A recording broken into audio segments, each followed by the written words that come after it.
Welcome back, team. As you can see, it took 2 episodes for this one to jump in. Do you want to sit there? Here you go, you hold that. So we couldn't find a babysitter. You got any other toys you can give her? No. Just this one. There you go. She's occupied for now. We've got the baby milk. Got the porridge. So yeah, this is representative of our thinking ahead as parents, isn't it? As always. Yeah. So we've got little baby Thea. Some of you have met Thea already, some haven't. But yes, this is little Theiadora. And we thought, seeing as... Put you here. Maybe a bit of milk, babe, yeah. Give you a little feed. There we go. And seeing as we've got a little one with us. Seeing as we've got a little one with us, we thought it would make sense to talk about raising kids around diet culture, because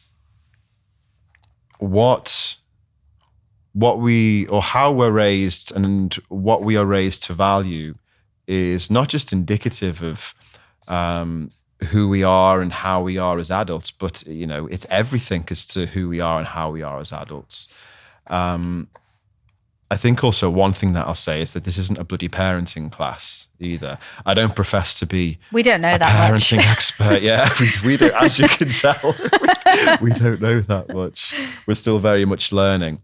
But there are some fundamental laws, let's say, that I think There's some rules that we are going to stick to, isn't there? Yeah, because if I look at all of the students in the Bobby Nutrition program, unfortunately, prior to them joining us, they are victims, 90 to 99% of them anyway, of growing up in households where the value systems weren't fantastic, whether that be around food specifically or things that might have affected the relationship with perfectionism, which, perfectionism rather, is not a fantastic trait to hold when we're talking about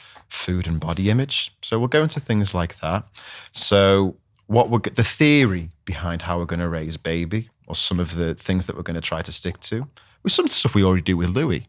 Yeah. Right? So I think that'll be interesting for a lot of you. I think it's different because she's a girl, though.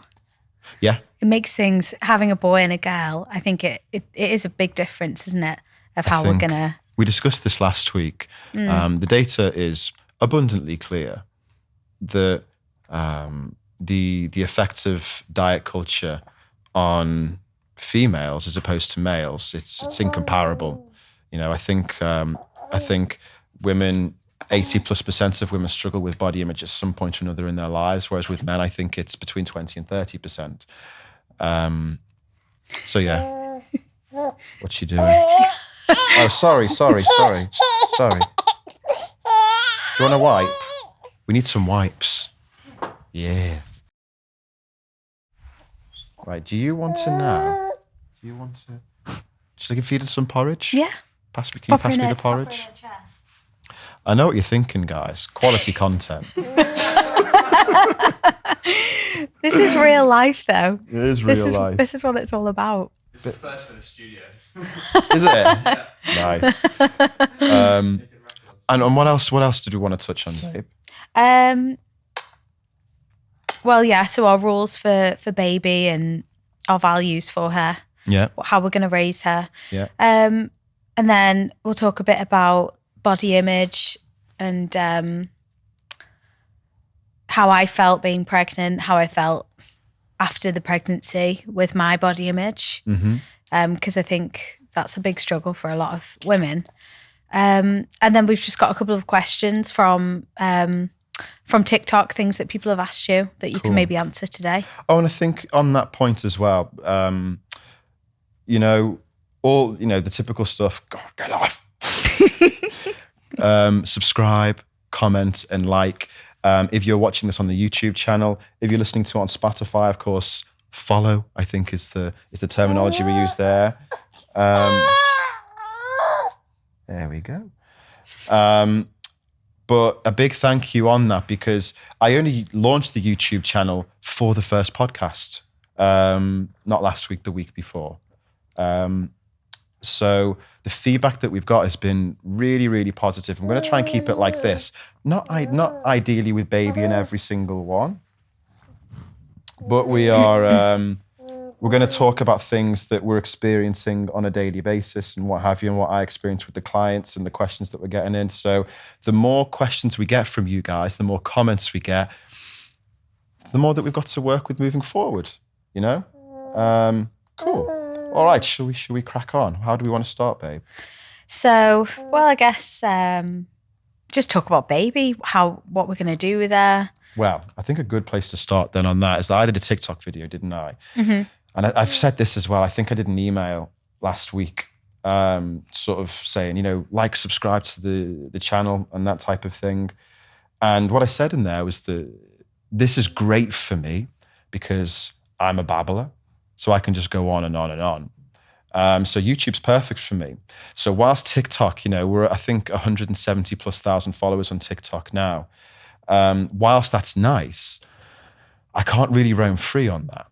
You know, 30 to 60 second videos, which is, I suppose it's good for the consumer, but yeah, it doesn't mean I can get my point across very often. And I did a video on this topic. So how we're gonna, she's all right, she's distracted now by the watch.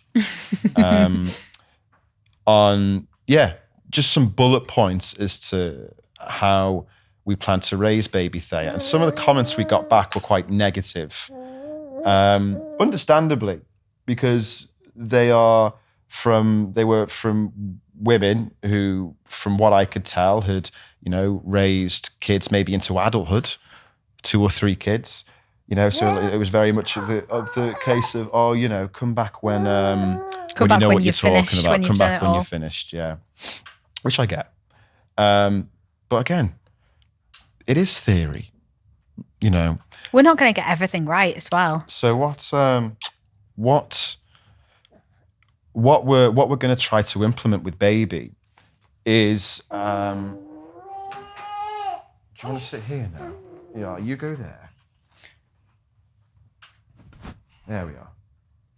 What we're going to try and implement with baby is essentially a reverse engineering of everything that we see in... I'm not sure how much longer this can carry on. Maybe... So yeah, none of this is practiced. It can't be because she's 8 months old, you know? So these lessons are fundamental in child psychology. As we understand them up to this point, that might change, but all we can work with is what we understand up until this point, what I see in the ladies as adults. And yeah, then it's a reverse engineering back to, okay, well, this is what will happen if you're raised this way. So let's see what we can do to ensure that she's going to be happy. What are we going to do then? So I think the most controversial one, and this sounds idealistic, ideological, I'm not sure which of the two it is, but it sounds as ideological or idealistic as hell, which is never focusing on her beauty. Yeah. Not commenting on how pretty she is. I find that really hard though. Yeah. Because it's just a normal thing you say to people. You say, oh, you look nice. Like, and I always say to her, you're so beautiful. Uh-huh. But like, we have said that we shouldn't really say that because it just focuses on what she looks like, which shouldn't matter. Well, it's because she can't control it. Yeah. So even if we're taking the conversation outside the realms of looks, one thing that I talk to the clients about on a daily basis is a value system that's based on things that only you can control. As soon as you start focusing on whether it's looks, the money you earn, the people who do or do not like you, you're going to run into trouble, because only one of two things are going to happen with that. You're either going to get the approval, if it is approval you're after. You're going to reach the goal, if it's a goal that you're after, a monetary goal or a beauty goal, and that's fantastic. But when it goes the other way, you can't have it both ways. You can't put all of your values so you're happy when you're getting all of this positive energy, when you're getting all of the great feedback and all of the approval and all of the money, whatever it may be. Yeah. So whether your value system is based on the money that you're trying to earn, or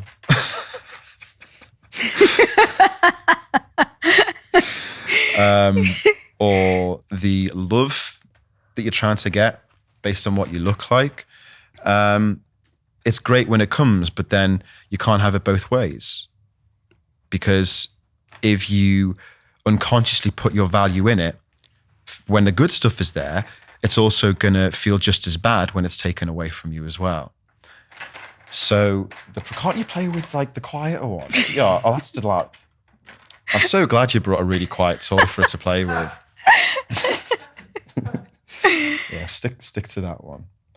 And if we focus on beauty then, and why it's potentially dangerous, is that look at beauty standards over the past, I want to say 20 years. In 10 the past, years. Yeah, 5 years. Yeah. So, who I don't know. I always use Jennifer Aniston as like the example, because she was like the pinnacle of female beauty, wasn't she? Through the 90s, Back in the everyone day. was obsessed with Friends.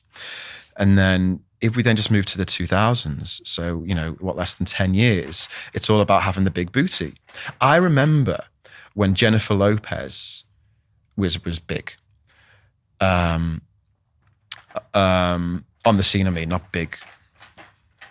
And she was known for the big booty, wasn't she? Mm-hmm. But like, I remember not talking to people about it. I was probably too young at that point. But I remember like the media didn't get it. And she was actually, people took the piss out of it, did they? Yeah. Yeah. I think so. Yeah. Because it wasn't what people wanted then. You're supposed to be like, being thin. really skinny was the most beautiful. Yeah. And then it changed. It changed over time, but now it's going back again, isn't it? Like Kim Kardashian was like, really curvy and everyone loved that. But now she's like really skinny again.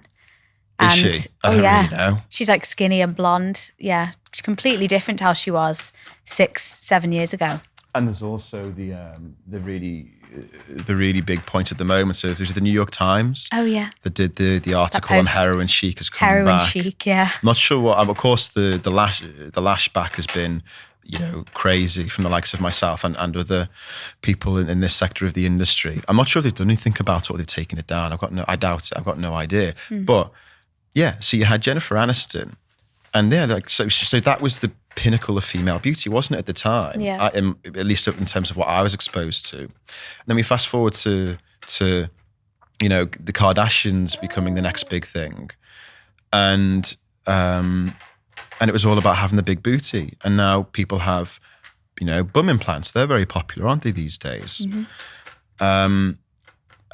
So now the New York Times, who have an incredibly powerful influence over a good chunk of Western society. It seems that at least they're trying to push the agenda now back to where it once was. The point is that it's always changing. So if it's always changing, well, let's say if I then call her beautiful, oh, you're so beautiful. She doesn't, in terms of how her mind works, it's not logical. It doesn't work on a logical basis anywhere between the ages of like 5 to 14 or 15-ish.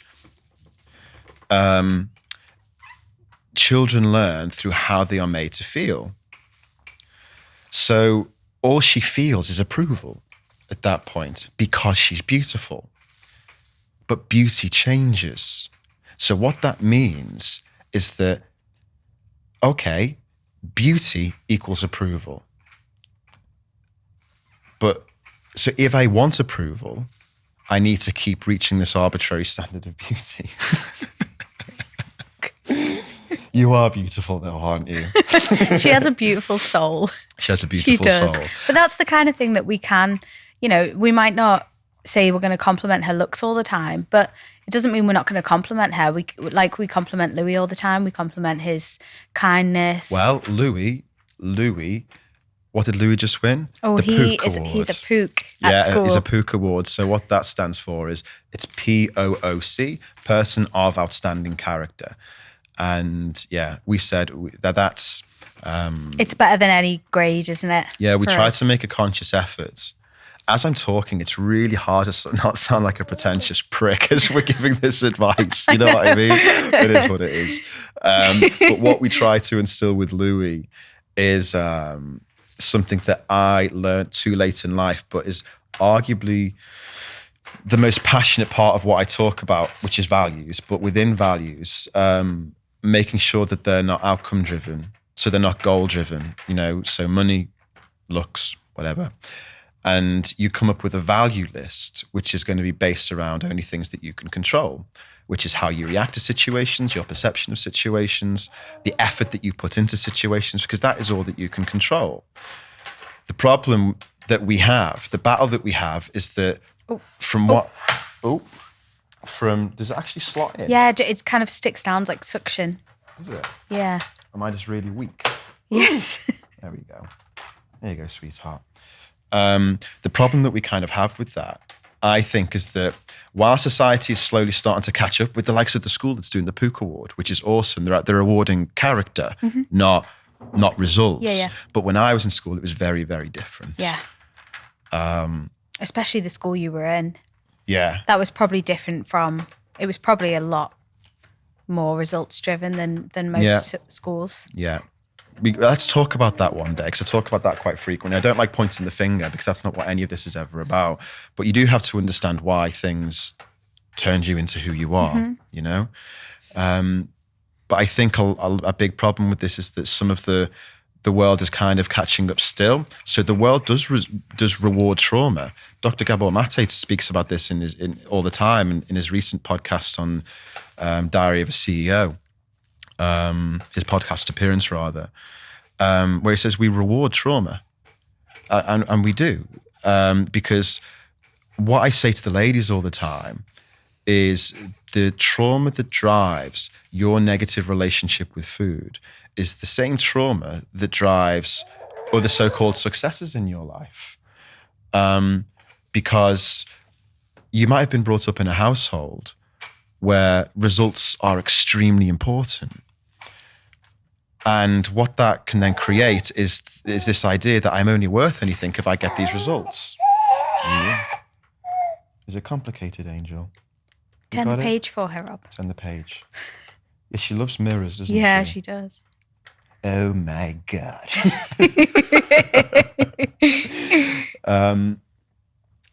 So the trauma that drives your negative relationship with food is the same thing that drives these other successes, because being perfect will constantly drive results in a business, for your boss,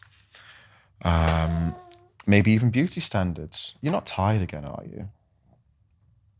And so you're constantly pushing for that.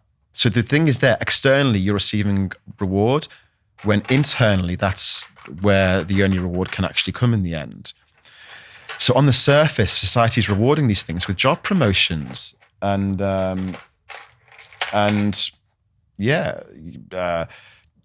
for beauty, placements in films and TV, presenter opportunities and things like that, So society is constantly rewarding trauma in a quite a messed up way. But what we have to push with her is this idea that you can only control what you can control. Yeah. I feel like I really want her to just be confident and not have to have lots of respect for herself and not feel like she needs to get it from anyone else. But I think the way that her dad is with her kind of plays a big role into that. Yeah. The way that you show her how she should be treated. I think so. Yeah. Once again, a child learns through how they are made to feel. Mm-hmm. So is it from what they see as well, though? So if she sees you treating me well, then it would let her know that that's what she should be treated like. But yeah, so mum and dad or whoever raises you in a child's mind, they're the psychological representation of every other person that you're going to come into contact with for the rest of your life, because that's all you're exposed to. Did you look for, when you choose a partner later, they're kind of a bit like your... Yeah, of course they are. It makes perfect sense, doesn't it? Yeah. It makes perfect sense because you're only going to... Are you all right, baby? No. No. Is that What's wrong? Does she want to come with mummy? I think she wants a snuggle diggle. You want a snuggle diggle?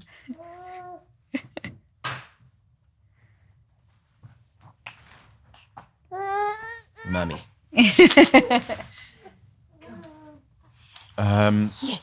Yeah, mum and dad become the psychological representation for...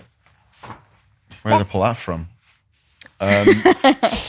For everybody else that you're going to come into contact with. So if you're raised in a household where there's utter chaos and you see a man treating a woman appallingly, you find that acceptable. But let's be more specific. As a man, dad is the representation for who you need to become. And if you're a girl, a woman, mum is the representation for the lady that you're going to become. So if you're raised in a household where a woman or the mother kind of... Come here. Is that better? Okay. She's all right now. I still feel like she's going to kick off. Yeah. Well, she's just a bit... She was so happy in front of the microphone. Is she? That's all she wants. Yeah. I know, but can you hear if she's scratching? Yeah, you will. Yeah, it'll pick it up quite heavily. Yeah. Yeah. What about these? Oh, okay. She'll love that. Do you want to put her on your side because there's a bit more room? No, keep her here. Yeah. Here, darling. What's this like from a producer's perspective? Is it really fun? As I say, this is the first for me, so... Yes, sorry. So, mum and dad are the psychological representation of God. Mm-hmm. So, yeah, you model exactly what they deem as acceptable. So if you are raised in a household which is quite chaotic, and we see children who are victims of, well, let's say they're witness to physical abuse. There was a study done actually, which is really interesting. I reference it quite often, where we had two categories of women. One category of women raised in so-called healthy environments, happy households, that type of thing. And another group that were raised in chaos, whether it be sexual abuse, physical abuse, emotional abuse, all of the above. And for the most part, later on in life, we saw that the first group, as you'd expect, for the most part, went on to live so-called happy lives. Whereas the second group, again, as you'd probably imagine, they went on to drug addiction, alcoholism. And the most interesting part here is the relationships that they found. So these ladies would be witness to physical abuse in the household. So their fathers would, not be particularly nice to their mothers. And if we follow those girls as adults, so those ladies' relationships, what they would do is they would find a chaotic relationship, no coincidence there. And that man would, beat the shit out of her, cheat on her, treat her terribly. And then eventually she'd see some sense and she'd leave. But then what would happen is she would find another man to do exactly the same thing all over again. And it goes on and on. Why? And on. Well, the conclusion from that is that, and for me, it's the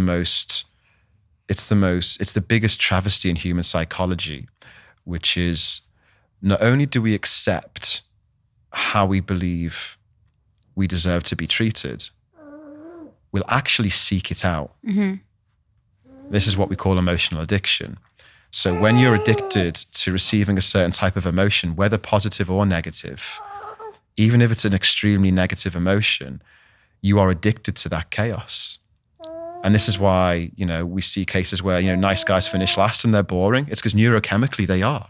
Because these women have been raised around absolute chaos where the dopamine that they get is chaos. So how you see the father treat the mother is going to be fundamental to how they believe they deserve to be treated. Mm-hmm. And that goes not just with relationships, it's with any sort of self-limiting belief. In the end, no matter what topic we're talking about, our actions will always, in the end, align to what we believe we deserve. And if we've been shown nothing but animosity and chaos and abuse, we believe we deserve fuck all. Yeah. So then we actively seek fuck all out. And then we end up bored, we become addicted to drugs and so forth, which we don't want for our baby. No, we do not want that for our baby. So I think you and I we're quite affectionate, aren't we? We're not prude. No. And I think, and it's the same again for Louis. I think, he sees us being very affectionate to one another, and he's very affectionate, isn't he, himself? Oh, he's very affectionate, isn't he? Yeah. Yeah. Do you think he's more affectionate than all kids like that? Because I don't really know what other kids are like. I don't know, But, well, he said that he saw, they were all watching something in school, and there was like some people kissing on the film they were watching, and everyone in the class was like, "Oh, that's gross," and he was like, "I think it's romantic," because he always sees us doing it. Yeah, bless him. I never saw my mum and dad kiss though. Same. I think it's like maybe is it a generational thing? Maybe, yeah. I don't know. I mean, I want us to be like the cool parents. Like the annoying cool parents that when you get to like 15 or 16, the same with her, we're sort of like a bit embarrassing for them because we're always canoodling in the corner.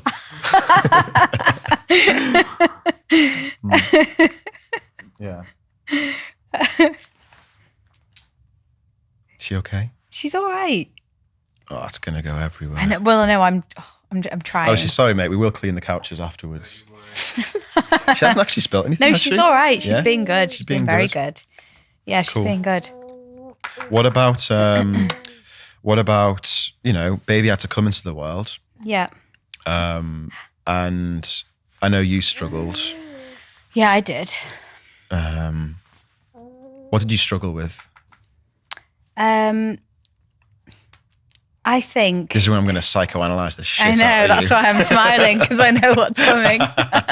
No, I did struggle. Like you saw me, I struggled a lot because I had Louis 8 years ago, and I gained a lot of weight in that pregnancy, like 5 stone or something, which is, I don't even know how I gained that much. So you gained a lot of weight in your first pregnancy? In my first one. So it was like and I didn't gain as much with her because I was much more careful, but just seeing my body change again was quite scary because I didn't want to get back to that place that I was, 8 years ago, because I wasn't happy. It was really tough. Why weren't you happy why did you think you gained so much weight the first time around relative to the second time? I didn't think about it at the time. I never used to think about what I was eating and I think also I wasn't in a very happy relationship either, obviously, as you know. So it was kind of like, that was part of it, I think. I think when you're not in a happy relationship, you choose something to like help you. And I definitely chose food. Mm-hmm. Yeah. So after I had Louis, I didn't really have much, happiness in my life apart from Louis. So it was like food and Louis. So I didn't think about what I looked like or anything like that. It was only when I got out of that relationship where I started to realise, I'd like to change a little bit. Mm-hmm. This isn't really good for me. Why did you want to change? Well, probably just because I was single again. And it was like, I didn't feel good about myself. And I think when I had her, it was like, it took me back to that because I saw my body changing. I saw that I was gaining weight and it reminded me of how I felt then, even though I feel completely differently now because I'm obviously happy. Mm-hmm. It was a lot of reminders of that. I think you hit a key point there, which is the temptation is to say, I just want to feel better. Mm-hmm. So I'm going to lose weight, so I'm going to feel better. Sorry, I want to lose weight to make me feel better. And people don't dive into the nuance of what that actually means. They just, there's this, it's an instinct. If I lose weight, I'm going to feel better.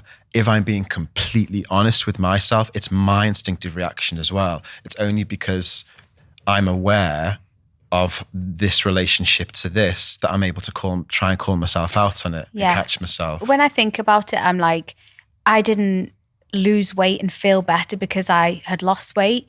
It was everything that came with losing weight. That's what made me feel better. Like, the compliments, getting asked out on dates, things like that, which never happened before. So it's the things that came with it. That falls into what we're talking about with her, isn't it? But this is back then. This isn't now. This is I feel differently about it now, but this is back, 8 years ago.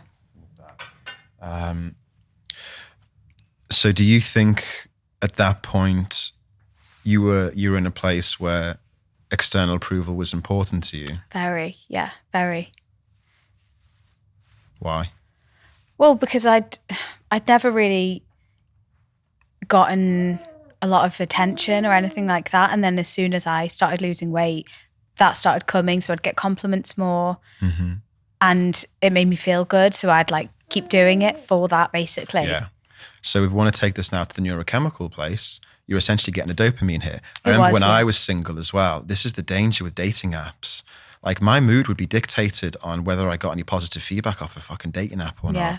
Like genuinely, and I couldn't control it. And sometimes I'd feel fantastic, and other times I'd feel so low because I wasn't getting this feedback. And it's the same across all social media platforms. Oh yeah. I think one piece of advice as well. I'm not sure where social media will be with her. It's going to be there when Louis certainly, going to start having access to it more. Yeah. Is if you feel worse about yourself after going on somebody's profile or after using a certain app, fucking get rid of the app. Yeah. It's not worth it. Is it, Angel? No. No. Yeah. So with right now, do you see your relationship with your body in a different place to where it was? Oh, no, sorry. Let's take a step back because I don't think we really wrapped that up properly. So you were pregnant with baby, the imp, David Hasselhoff. And what were the stages? So was it the pregnancy? Was it post-pregnancy? Was it both? What was the flow of energy like for yourself? It was the pregnancy to begin with. So when you were pregnant, were you at that point where you were like, I don't really care because I'm pregnant? Because one thing I'll always say to people is there's only so much, I always use the bottle as an analogy. So if we have that bottle, let's use the cup. Less spillages. So if we've got this, and this is representative of your brain and your body, and the liquid inside it is representative of daily life, daily stress, but also past trauma and what all of that daily life might represent, that's at a relatively healthy level, let's say to here. And if we've got healthy outlets for that, in an ideal world, we're kind of pouring that out on a regular basis, and we're keeping our mindset, let's say, in a relatively, neutral place, a good sort of steady place. But if we don't have an outlet for that, you guys can tell me what happens. The fill level goes up and up and up and up and up until it overflows. And that's when the coping mechanisms come in, whether it be food, alcohol, drugs, or what have you. So with yourself, that will have been the case for you as well. You're managing a pregnancy. It's about as stressful as any of life's circumstances can possibly be. Mm-hmm. So, my advice was, and would be to anyone in that position, like, okay, if health is important to you, which it should be for everyone, then keep an eye on things, but take it with a pinch of salt at the same time, because there's only so much that the human brain, there's only so much capacity, there's only so much stress that we can possibly manage. Sometimes we think that we're weak, or that we lack strength, or that, hello baby, yes, or that we lack motivation, and then we'd get down on ourselves. But if you're coping with something, such as a pregnancy, mm-hmm. it's okay. Yeah. In my eyes, to use food as a coping mechanism. When it's the only coping mechanism, it's somewhat of an issue. Yeah. So was food your coping mechanism through the pregnancy? Or was it kind of like, I'm just going to take it easy, and then once I give birth to her, we'll manage the rest later? I think it was. I remember in the beginning I was worried about gaining weight because I started to see that I was, but then towards the end I wasn't that bothered, I don't think. I was like, I wasn't weighing myself or anything, and I had so many other things going on because of, like, we had a few issues, didn't we, with the bloods and everything like that. That was taking over really, but I think it was mainly after we had the baby, because obviously you're dealing with, like, you're tired. I had the baby blues as well, didn't I, for a couple of weeks. Yeah. And I think that was when I felt quite bad about myself, because I had gained, I think it was like 2 stone, about 2.5 stone, mm-hmm. which is, it doesn't seem a lot, but for me it's a lot because I'm so short. Yeah. Like, if I was tall, it really wouldn't, you don't really see it that much. But when you're like 5'1", it's really hard to, like, I gain a few pounds and I notice because I'm so short. We're talking there about the scales a lot. Mm-hmm. And you're saying that I put on 2 stone, which contradicts a lot of what I'll promote, or we don't even, it's not that we don't allow the scales, but it's just a number, isn't it? It is. And there is yes, it's just data if you let it be. But it's very difficult to, it's not always going to mean something. But I think when we're on, the precipice of what you're talking about, which is what you're, this idea of trying to reach, I can't help but feel that there's this arbitrary measurement of what success is and what failure is. It's not explicit. It depends on who you're talking to. Mm. But if I listen to how you're talking now, it does kind of sit, in my opinion, on the brink of I'll be happy when I, and you're not, 99% of the time you're not there, but there are little sprinkles sometimes I feel where. No, there is definitely. But I think this is the point, like what I said about myself before, if I'm being completely honest with myself, I'm a victim of toxic diet culture but I have to catch myself. And this is the point, is that your reaction to, or how you talk about body image and how people talk about body image, it's not conscious, is it? It's unconscious. And if it's unconsciously driven, we can't control the emotions that bring that, but we can call ourselves out on that stuff. So I think that's what I would say to people as well, which is it's really difficult to navigate through. Let's say if you're trying to leave toxic diet culture behind, it's as though there are certain things which fit into toxic diet culture, and there are specific things which fit into anti-diet culture. And then all that's happening is we're creating this dichotomy, like this war of the angry anti-dieters against, toxic diet culture, when there are grey areas around the middle. So, for example, it's okay to lose weight, but I'm not allowed to say that. I'll get called out quite heavily for saying that. Do you want to grab baby, or do you want to leave her? Baby's screaming. Do you think she's having Leave her fun? for a second. I think she's all right. Mm-hmm. Yeah. Yeah. I don't know. I think it's difficult.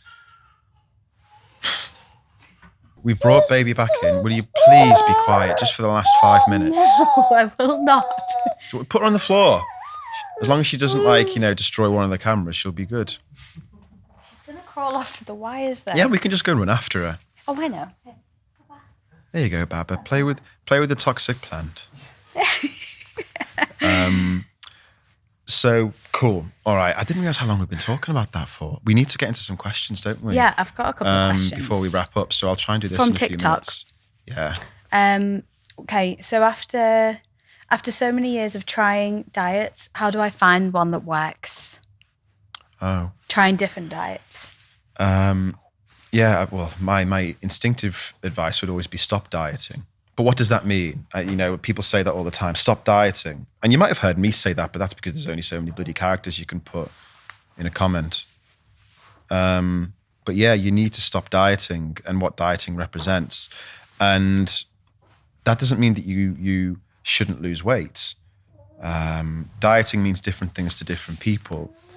And when we say stop dieting, this is what anti-dieters say. Like strict. Again, I consider myself an anti-dieter.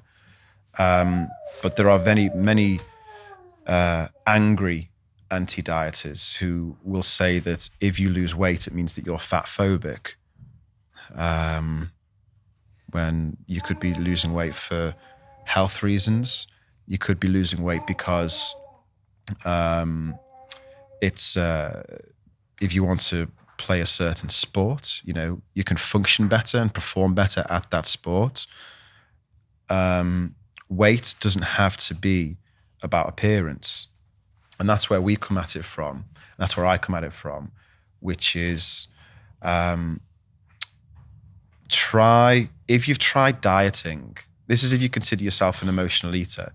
If you try dieting and lots of different diets for years and years and years, 10, 20, 30 plus years, there's a very heavy chance that, you've got an emotional reliance on food. I can't say that categorically, but there's a chance. And what that means is that if we look at diets, hello, Angel, diets are logical because they're all about counting calories, counting sins for Slimming World, counting points for Weight Watchers, and don't bang your head.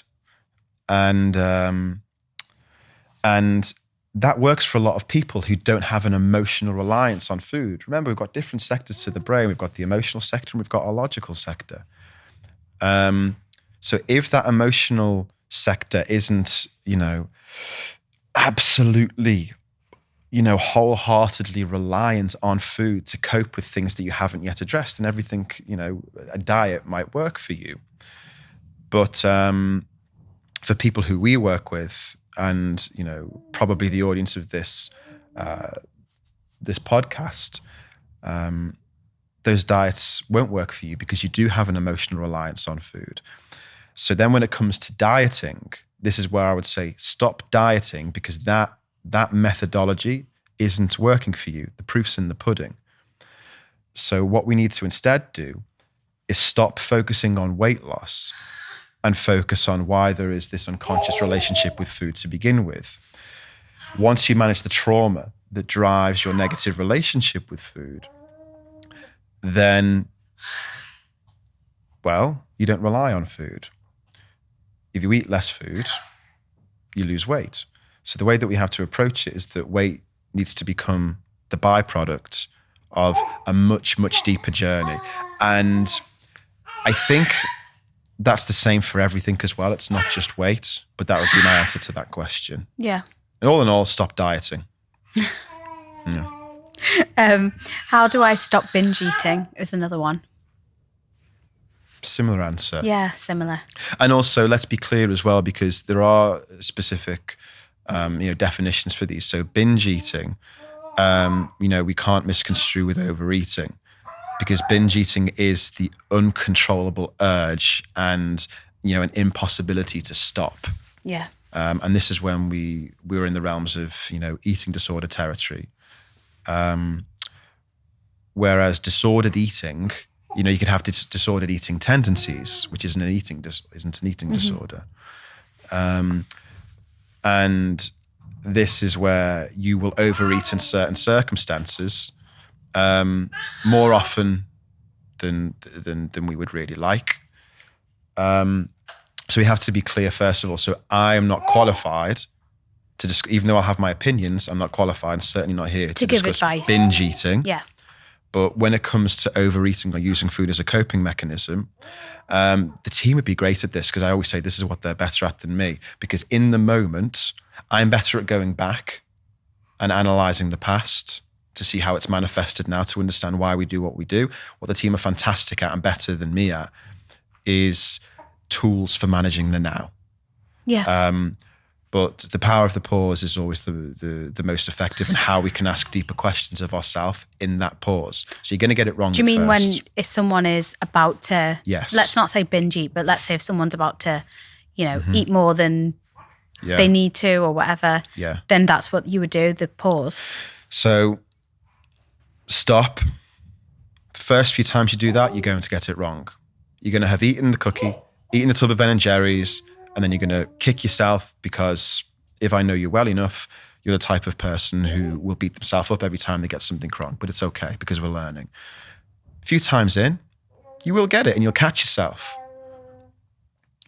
And that's when we can use any of whether it be the journaling, any of the tools that we've used for deeper analysis. That's when we have the space to refer back to what we found in that analysis. So for example, if in a one-to-one session, we have found with the individual that they eat when they're angry. And what we've been able to identify is that they get angry at things, technology, like me. Things that just aren't working, and it really riles them up.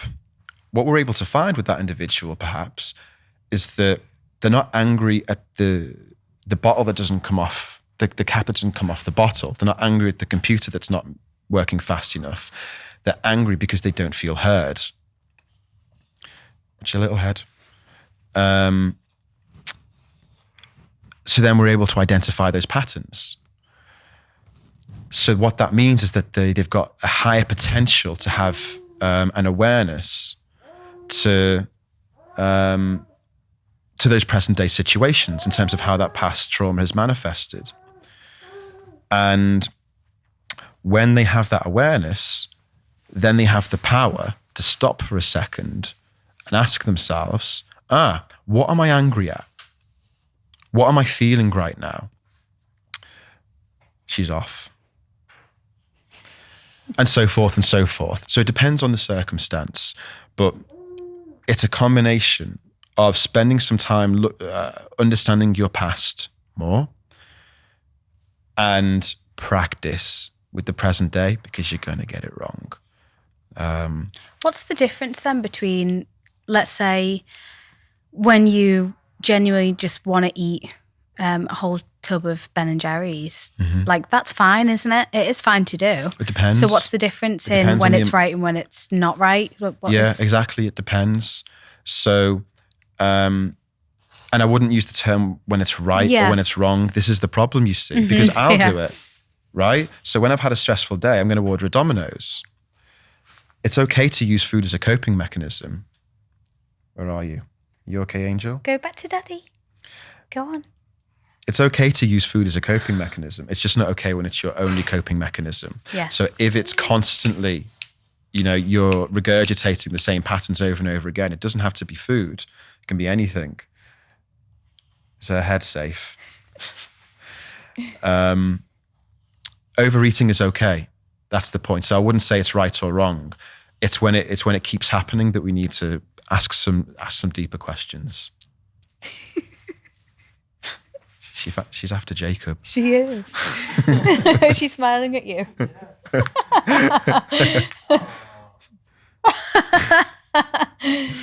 One more, or do you want to make that do? No, I think that'll do for now. Yeah, should we wrap up? Yeah. I can't believe how fast that went. I know. It's because we were just like talking baby. Yeah. So, this won't be like this every week though. Yeah, it won't be like this every week, guys. Yeah, this is a bit of a one-off today. We've got a busy week this week, so we've got the team coming up.